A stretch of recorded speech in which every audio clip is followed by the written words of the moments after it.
Well, Pearson Airport is seeing an uptick in travelers as more people become comfortable flying. A lot of this has to do with high vaccination rates and the opening of borders. But if you are getting the itch to hop on a plane and leave the country, keep in mind that the vaccines you received could limit your options, and the COVID vacation does come with a heftier price tag. What we're seeing is there's an incredible patchwork of acceptability and non-acceptability. Kerry Bowman works in global health, and international travel is a big part of his job.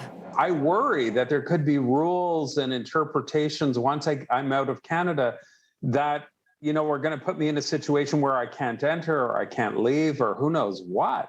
Even fully vaccinated people may have to quarantine at their destination, depending on the brand or brands of vaccines they received. 13 European countries, including Italy and Portugal, are not recognizing Covishield, which is the AstraZeneca serum manufactured in India. Health Canada confirms to CityNews that more than 81,000 Canadians have at least one dose, and more than 3.1 million Canadians received a mix of vaccines. In some countries and several cruise lines will not recognize those travelers as fully immunized.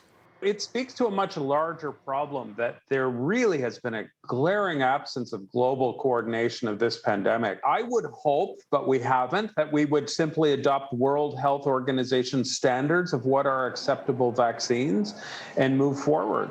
Right now, every country has its own requirements. The United Kingdom is forcing Canadians to test and quarantine regardless of their vaccination status, while nearby Ireland is one of many destinations that have a high-risk countries list, which could include Canada if cases suddenly rise.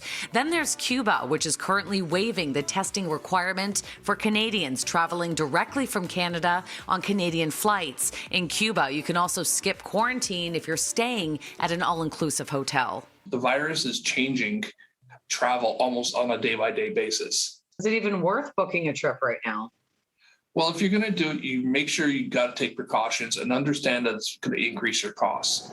Depending on where you go, hospitality and tourism expert Wayne Smith tells me you'll need 2 to 4 PCR tests, and each could cost up to $200. He's also recommending beefed up insurance.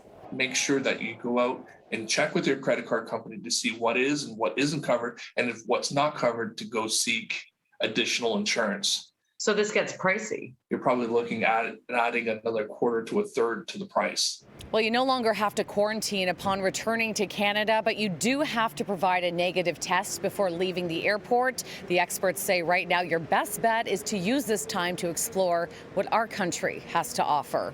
At Pearson Airport, Shauna Hunt, City News.